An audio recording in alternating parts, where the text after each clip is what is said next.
నుంచి తెచ్చి ఇక్కడ అమ్మినా వాళ్ళని కూడా వదిలిపెట్టను. మన రాష్ట్రంలో దగ్గర దగ్గర 30 లక్షల మంది వేరే ప్రాంతాల నుంచి వేరే రాష్ట్రాల నుంచి చిన్న చిన్న పనులు చేయడానికి ఇక్కడికి వస్తున్నారు. మైగ్రేషన్ లేబర్ వస్తున్నారు. వాళ్ళు వచ్చేటప్పుడు అక్కడ పండించే గంజాయి తీసుకురావడం, ఇక్కడ కూడా డిస్ట్రిబ్యూట్ చేసే పరిస్థితికి వస్తున్నారు.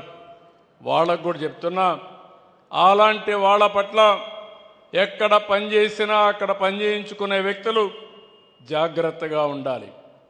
సమాజ హితం కోసం మిమ్మల్ని అందరినీ కోరుతున్నా.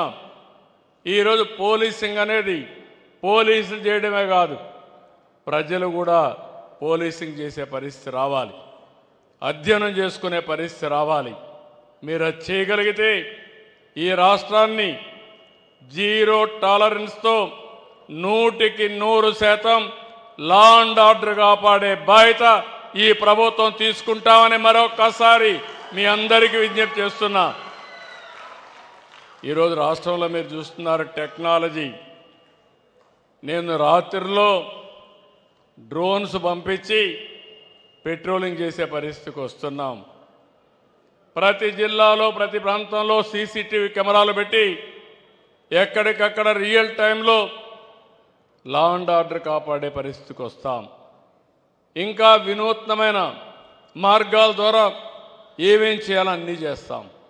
కానీ అన్నీ చేసినా ప్రజల నుంచి సహకారం లేకపోతే అనుకున్న లక్ష్యాన్ని మనం నెరవేర్చలేం. నా నమ్మకం మీ మీద. మొన్న ఎన్నికల్లో చూశాను, నేను ఒక పిలుపిచ్చాను. మా మిత్రుడు పవన్ కళ్యాణ్ గారు, నేను, బీజేపీ కలిసి ముందుకొచ్చాం. మీకు హామీ ఇచ్చాం. హామీ ఇస్తే నా జీవితంలో ఎప్పుడూ చూడని విజయాన్ని 94% స్ట్రైక్ రేట్ అంటే ఇది ఒక చరిత్ర, ఇది ఒక నమ్మకం. ఇప్పుడు మళ్ళీ మిమ్మల్ని అందరినీ అడుగుతున్నా, రాష్ట్రాన్ని బాగు చేయడం కోసం సుపరిపాలనలో తొలి అడుగు వేశాం. నేను ఒకటే మీకు విజ్ఞప్తి చేస్తున్నా, అంతా బాగుంటే చేయడం చాలా సులభంగానే అన్ని విధాల అధ్వానమైన పరిస్థితిలో ఈరోజు ఉన్నాం.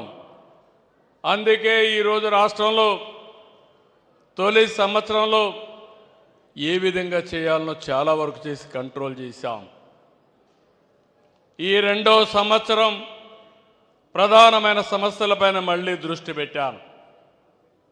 ఈ సమస్యలు కంట్రోల్ చేసి తర్వాత మీరు చూస్తే నేను చెప్పిన హామీలు నెరవేర్చడమే కాకుండా ఇక్కడుండే పిల్లలందరూ ఉన్నారు. నేను పనిచేసేది ఈ రాష్ట్రం బాగుండాలని, అందరూ ఆనందంగా ఉండాలని, ఆరోగ్యంగా ఉండాలని, ఆర్థికంగా వెసులుబాటు రావాలని ధ్యేయంతో పనిచేస్తున్నాను. ఈ పిల్లల భవిష్యత్తు బంగారు భవిష్యత్తు కావాలనేది నా ఆకాంక్ష, నా కోరిక. విభజన జరిగిన తర్వాత కొన్ని కష్టాలు వచ్చాయి, కొన్ని ఇబ్బందులు కూడా మనకు వచ్చాయి. 1924 పరిపాలన వల్ల మళ్ళీ మనం చాలా ఇబ్బందులకు వెళ్ళిపోయాం.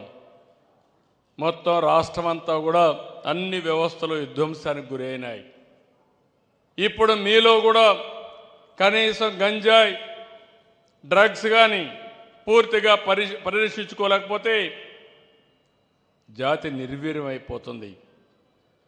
ఆ సమస్యల నుంచి బయటపడాలంటే ప్రజా చైతన్యమే మార్గం. మీరు ముందుకు రండి, మీకు అండగా మేము ఉంటాం. తప్పకుండా మళ్ళా నా ఆలోచన ఒకటి, 2047కి ప్రపంచంలోనే తెలుగు జాతి నెంబర్ 1 జాతిగా ఉండాలనేది నా ఆకాంక్ష, ఆలోచన.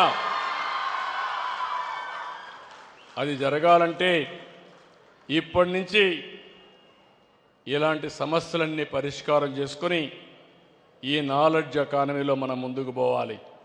నిన్నే మీరు చూశారు, ప్రధానమంత్రి గారు యోగా విశాఖపట్నంలో పెట్టమంటే నేను ఒక పిలిపిస్తే ఎవ్వరూ ఎక్కడా చేయలేని విధంగా 23 ప్రపంచ అవార్డులు వచ్చాయంటే అది తెలుగుదేశం పార్టీ ఇక్కడుండే ఎన్డీఏ